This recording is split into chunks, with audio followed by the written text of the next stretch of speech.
If you're printing on paper, especially, I mostly only notice this on paper and some wall coverings. And I think it's because of the category. But if you look closely here, this is my calibration chart.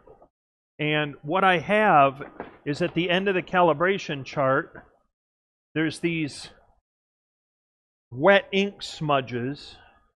Wet ink smudges, if you can see that.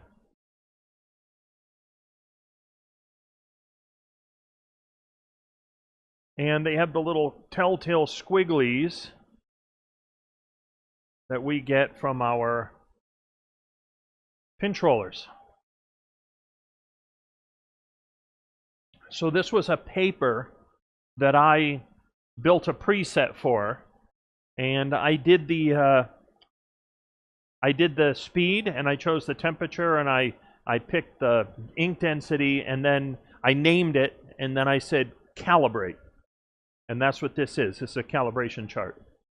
The trouble is, as far as I can tell, the internal settings for the printer for that calibration are not the same ones that I entered in.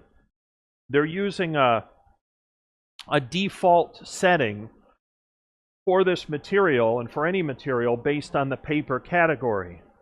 And I think what it is they have the temperature and or the optimizer set quite low, the temperature primarily. And that's done so that if they print on it to do the evaluation, they're not putting too much heat. And it doesn't buckle and therefore cause the head to come out and scrape the paper. So it was set at a low temperature, which is causing the ink, especially at the tail end, to bleed. That black is not dry. And what it does is it prints the chart and then it rolls back, and it starts with the back line first.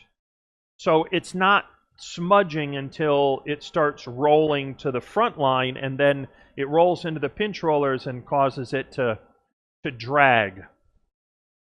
So I'm comfortable with the reading because it's doing back to front.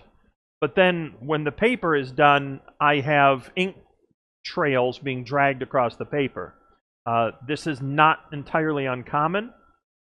Usually what I do is roll the paper forward a little bit, get a nice clean lint-free cloth that's absorbent, and I put a little bit of water and I wipe the rollers and roll forward and wipe the roller and roll forward.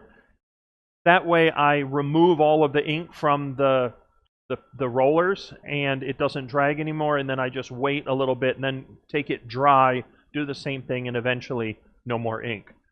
Just be aware of this. I believe it's connected to default settings for category, and the reason they have those settings low is so there's no chance that the paper will buckle or cockle and then cause a bigger issue where the carriage can't roll over it and read it properly because it needs to lay flat. That would be my guess. And in some papers, the settings are just too low, and it causes it to kind of drag forward. I've seen it in wall coverings as well that are non-wovens or paper-based wall coverings where it does the same thing.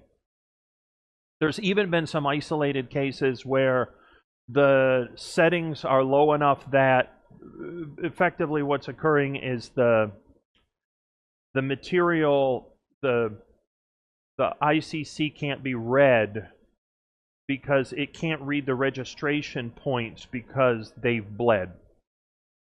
That's more of a rarity, but I've seen that as well. So just be aware of it. I'm just explaining it. I don't think it's an end of the world kind of thing, but it is mildly annoying, and if you don't clean it afterward, my concern is if you went on to the ICC and you still had ink dragging, it could distort your ICC results because you would be leaving ink from the pinch rollers onto the next chart. So usually I hit finish, clean everything up, roll it forward, and then I do the ICC chart. Just some things that I've seen. I noticed that the other day. I thought I'd capture it and at least document it so you understand the nature of the problem. Easy workaround, very simple, but just something that we do know about, and it's particular to paper products as a category generally.